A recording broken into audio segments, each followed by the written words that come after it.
देखिए, वैक्सीनेशन में आमजन बढ़ चढ़कर इस वक्त हिस्सा ले रहे हैं, लेकिन इस बीच केंद्र सरकार ने वैक्सीन को लेकर एक अलर्ट जारी किया है, जिसके मुताबिक ब्रिटेन और कई अन्य देशों की तरह अब भारत में भी कोविशील्ड वैक्सीन लेने के बाद रक्तस्राव और खून के धक्के जमने की घटनाएं जो हैं वो सामने आने लगी है। और अब वैक्सीन के प्रतिकूल प्रभावों को लेकर जो राष्ट्रीय समिति गठित की गई थी, उसने भी इस बात की पुष्टि कर दी है। इसीलिए अब स्वास्थ्य मंत्रालय ने हेल्थ केयर वर्कर्स और वैक्सीन लेने वालों के लिए वैक्सीन के साइड इफ़ेक्ट को लेकर एक गाइडलाइन और एडवाइजरी जारी की है। इस एडवाइजरी में लोगों से अपील की गई है कि वे टीका लेने के 20 दिन के भीतर ब्लड क्लॉट्स यानी खून के थक्के जमने के लक्षणों की पहचान करें, और अगर कोई लक्षण उनको दिखाई देता है तो टीकाकरण केंद्र पर जाकर उसकी रिपोर्ट भी करें। एडवाइजरी के मुताबिक कोई वैक्सीन, खासकर कोविशील्ड लेने के बाद अगर आपको शरीर में सूजन, छाती में दर्द, बिना उल्टी के पेट दर्द,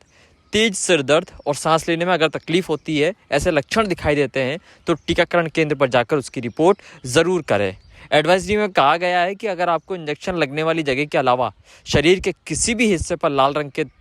धब्बे नज़र आ रहे हैं तो सतर्क हो जाइए, क्योंकि ये ब्लड क्लॉट्स के लक्षण हो सकते हैं। इसके अलावा अगर आपको माइग्रेन की समस्या नहीं है, लेकिन उसके बावजूद तेज सिरदर्द हो रहा है, तो टीकाकरण केंद्र पर इसकी रिपोर्ट करना बहुत ज़रूरी है। इसके साथ ही कोरोना वैक्सीन लगने के बाद अगर आपको कमजोरी हो रही है, बिना किसी कारण के लगातार उल्टी हो रही है, आंखों में दर्द है या धुंधला दिखाई दे रहा है, शरीर के किसी अंग ने काम करना बंद कर दिया है, तो ये समस्याएं बेहद ही गंभीर है। और इसीलिए टीकाकरण केंद्र पर मौजूद हेल्थ केयर वर्कर्स को इस लक्षणों के बारे में आपको जानकारी तुरंत देनी भी है। वैक्सीन के प्रतिकूल प्रभावों को लेकर जो राष्ट्रीय समिति गठित की गई है, उसने ये भी कहा है कि देश में ब्लड क्लॉट के बहुत कम मामले कोविशील्ड वैक्सीन से जुड़े हो सकते हैं। समिति ने कहा है कि भारत में कोविशील्ड वैक्सीन की प्रति 10 लाख खुराक पर खून के थक्के जमने के सिर्फ 0.61% मामले ही देखने को मिले हैं। इस एडवाइजरी में वैज्ञानिकों का जो अध्ययन है, उसके मुताबिक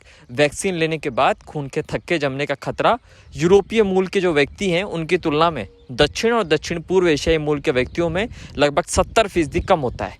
राष्ट्रीय AEFI टीकाकरण के बाद प्रतिकूल घटना समिति जो है, उनका कहना है इस पर कि कोवैक्सीन टीका लगाने के बाद खून के धक्के जमने का एक भी मामला अभी तक दर्ज नहीं हुआ है। NPTV न्यूज़ भी अपने तमाम दर्शकों से यह अपील करता है कि अगर आपको भी वैक्सीन के बाद ऐसे लक्षण दिखाई देते हैं तो तुरंत अपने टीकाकरण केंद्र पर जाएं और वहां मौजूद जो हेल्थ केयर वर्कर हैं उनको इन तमाम लक्षणों के बारे में जानकारी दें।